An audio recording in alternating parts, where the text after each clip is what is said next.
Hello, everyone. Welcome to Anointed Lady TV, the home of news and politics. If it is your first time in this channel, you are highly welcome. Thank you so much for stopping by. And if you like what we do on this channel, hit on the subscribe button. Also put on the notification bell so you'll be notified by YouTube anytime we drop a new video. And if you are returning subscribers, thank you very much for always coming back to watch our videos. On this platform, we drop videos every day and we react to every video that come our way. And on this very video, I will be watching with you. And after watching, let's go to the comment section and drop our opinion constructively. Like our videos and also share our videos if possible. See you next time in my next video. I'm going to take decisive action because enough is enough. We have cried enough and no more crying. After this press conference, I'm not going to tell anybody about how many people have been killed in any of my local governments in Kuma. But we'll take steps to stop this. We'll complement the security agencies, but we are not going to compromise our peace and security. Again, this is enough. How can we allow our country with this level of impunity, with the APC-led government by President Muhammadu Buhari, allowing Fulani herdsmen to come and murder and kill our people at will? Like I said, I've heard about other states.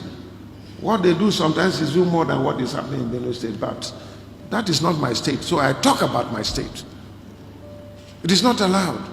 My kinsmen have not been spared.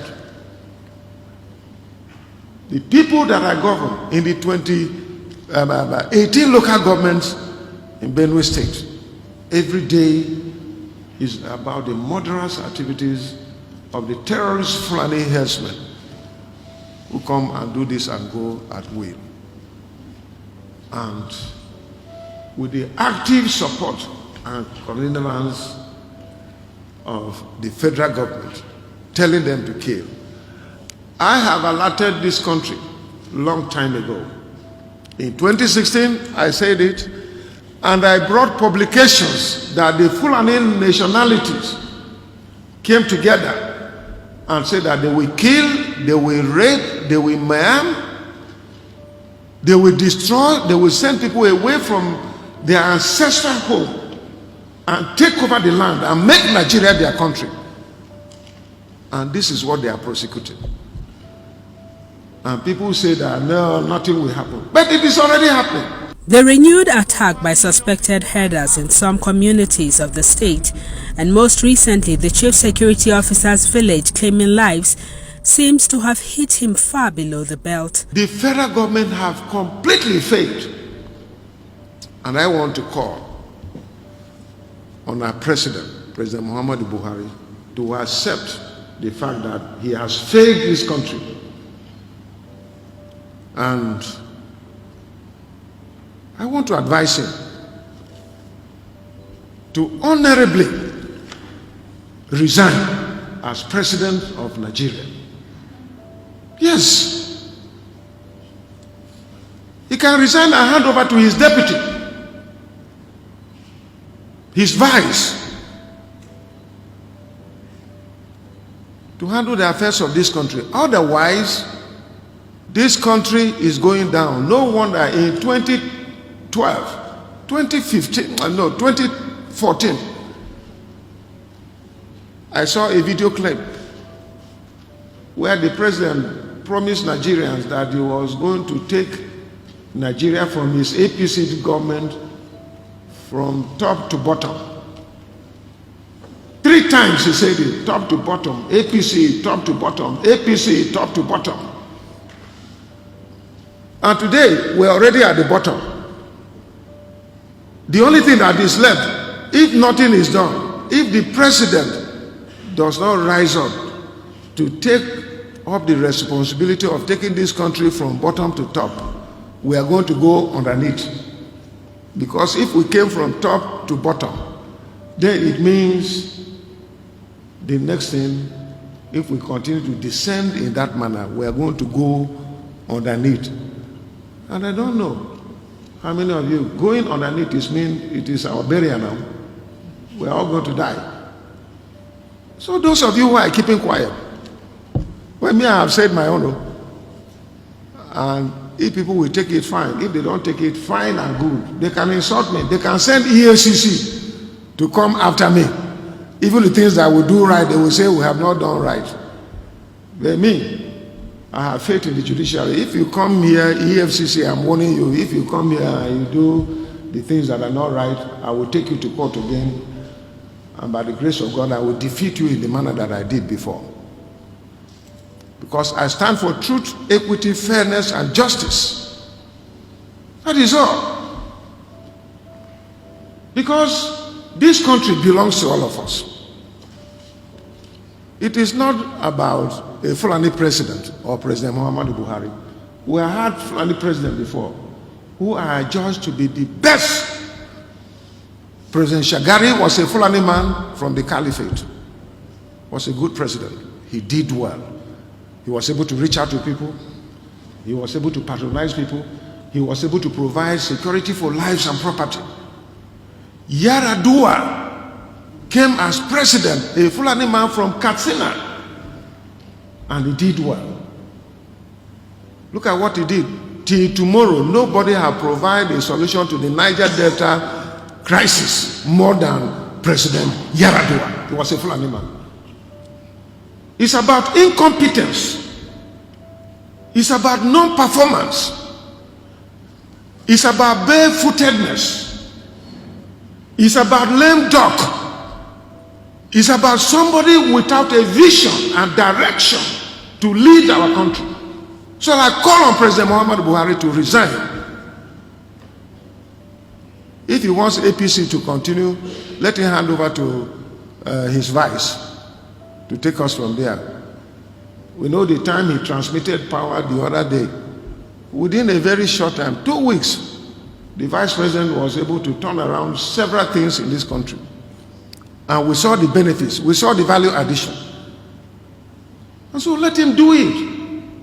In the 1 year or so that he has, I believe that that person can do something better than what we're saying. Another failed promise by the federal government the state governor wants redeemed is the 10 billion naira resettlement grant for IDPs. You will recall that more than 3 years, the vice president was here and we went together to visit the IDPs. The 10 billion naira rehabilitation that was promised for Benue State and other states, up to today, we have not gotten anything.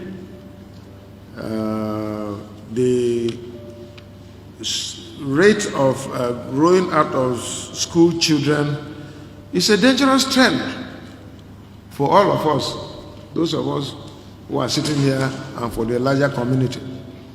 It is something that we must prayerfully and take action to ensure that we redeem ourselves out of this.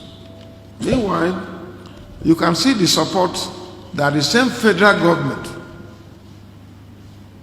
hypocritical attention to issues of the state, how they are doing it in other states in the federation. They are giving attention to several other states who had similar problems of IDPs and all that. And here, when they even make attempts to reach out to us, it is laughable. I don't want to continue to talk about this, but it is really unfortunate.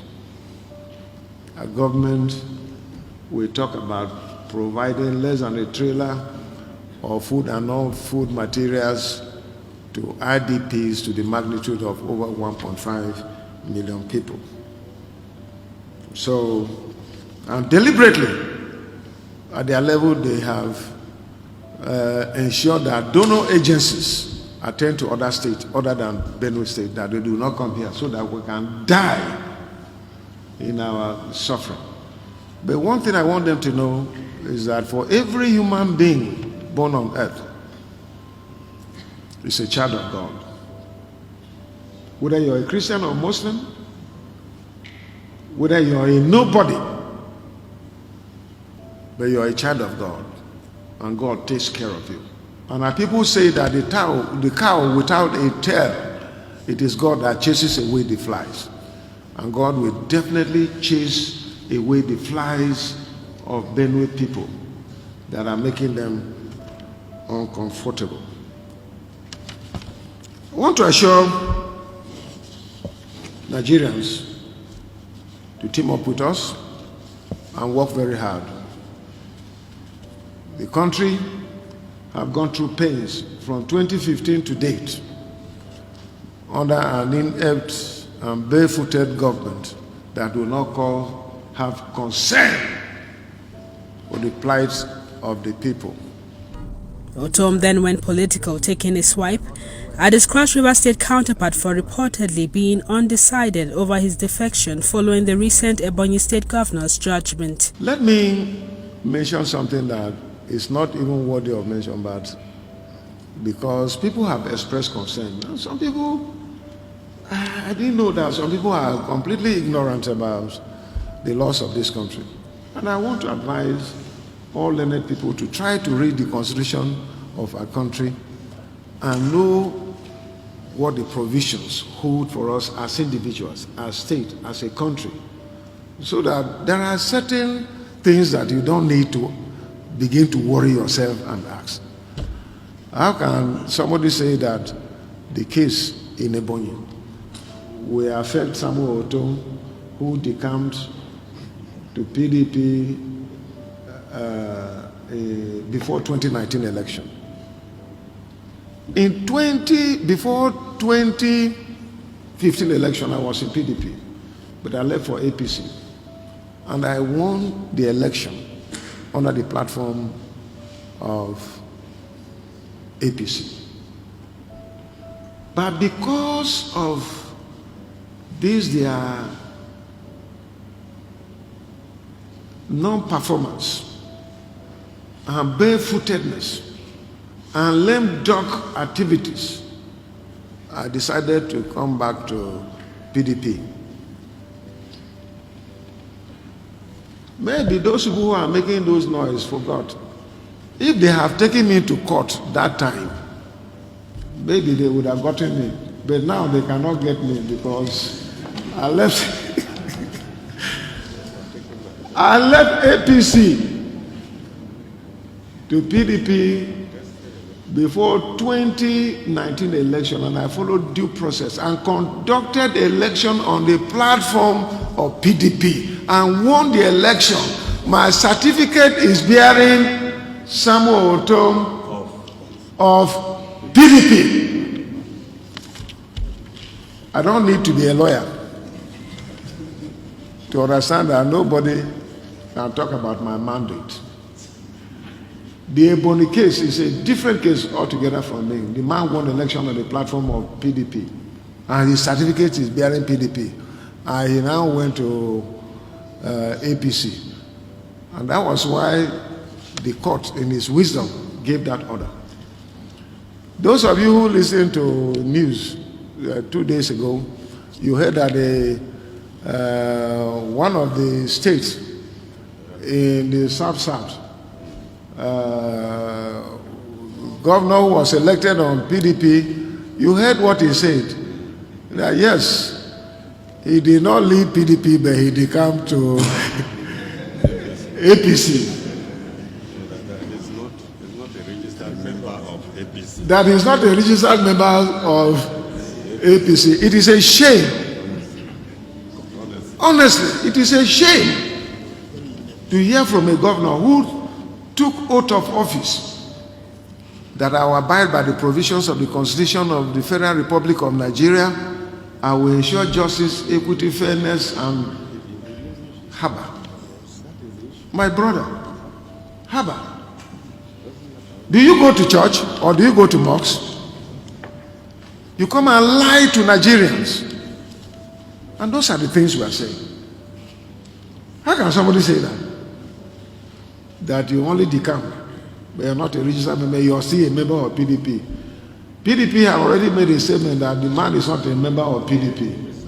So he must answer those things before the competent court of law.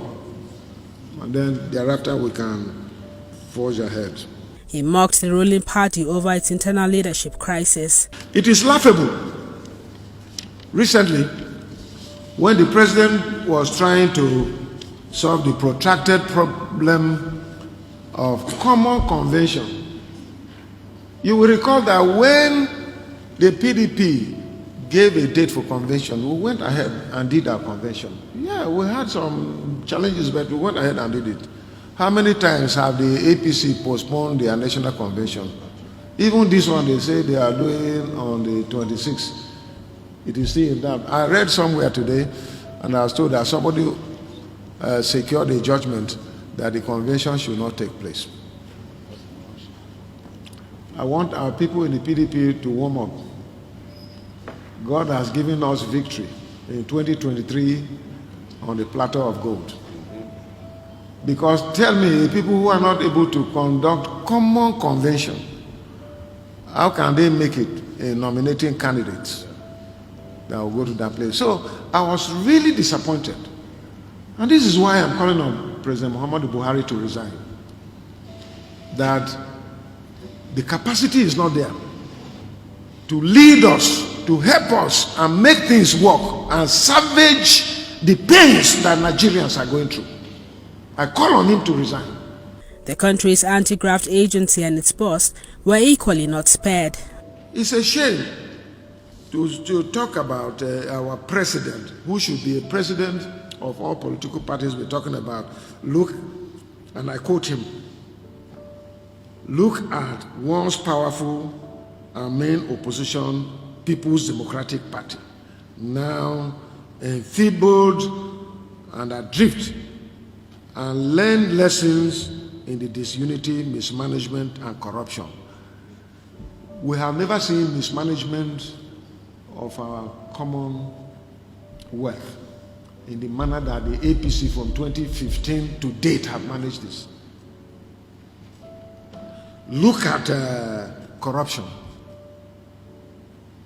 It's only in APC that their national chairman said, look, once you decamp, all this trouble I'm having with EFCC, the day, if I were the type that will decamp, be intimidated and decamp, the day that I leave PDP to APC, no EFCC will come to Benue State again.